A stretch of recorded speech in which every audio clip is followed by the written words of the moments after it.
Molavay'dan herkese merhaba. After Effects ile sihir nasıl yapılır? Bir monitör düşünün. Monitörün içerisinden bir cismi alıyorsunuz. Evet. Buyurun gelin beraber yapalım. Videoya geçmeden önce şunu bir açalım isterseniz. Evet. Gördüğünüz gibi. Şimdi bunun aynısını yapmaya çalışacağız.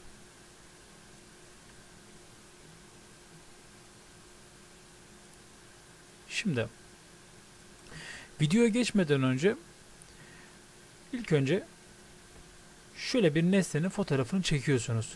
Çektikten sonra nesneyi kaldırıp aynı yerin tekrardan fotoğrafını çekiyorsunuz. Nesne yokmuş gibi. Şimdi videomuzu bir başlatalım.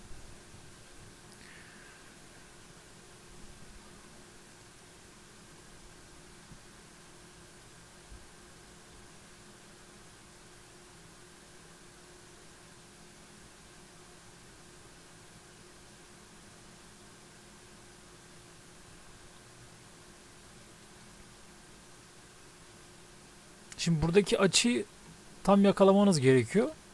Mesela şu an burada durdu. CTRL Shift D'ye basıyorum. Devam ediyorum.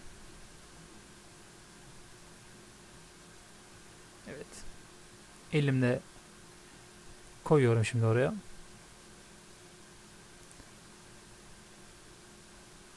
Ama hiç kıpırdatmıyorum bu arada. Dikkatli olmaya çalışıyorum. Evet. Diğer boş fotoğrafı açtık. Şimdi buradan tekrardan CTRL Shift D'ye basıyoruz. Ve işlemimiz tamam. Şimdi gelelim şu kısma. Şimdi şuradan bir başlatalım. Bakın. Şimdi bunun güzel bir görüntü olması için şimdi şöyle yapıyoruz. Mesela şurada tam vururken şöyle ekrana vuruyormuş gibi yaparken oradan kırpacağım şöyle. Tekrar bakalım. Pardon, şuradan başlatalım.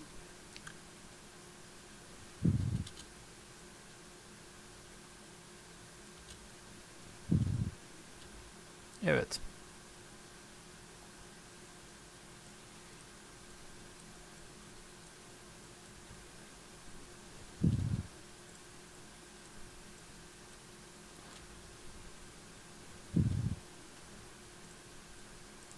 Şimdi yukarıdan biraz keseceğim.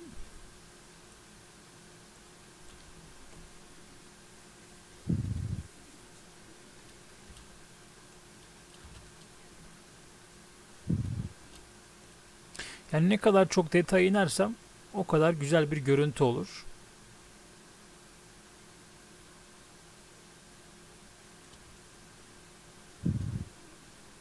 Evet.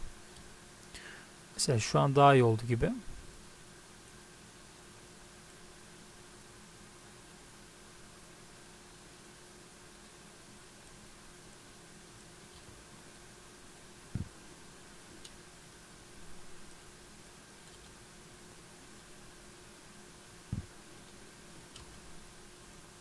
Tekrar bakalım.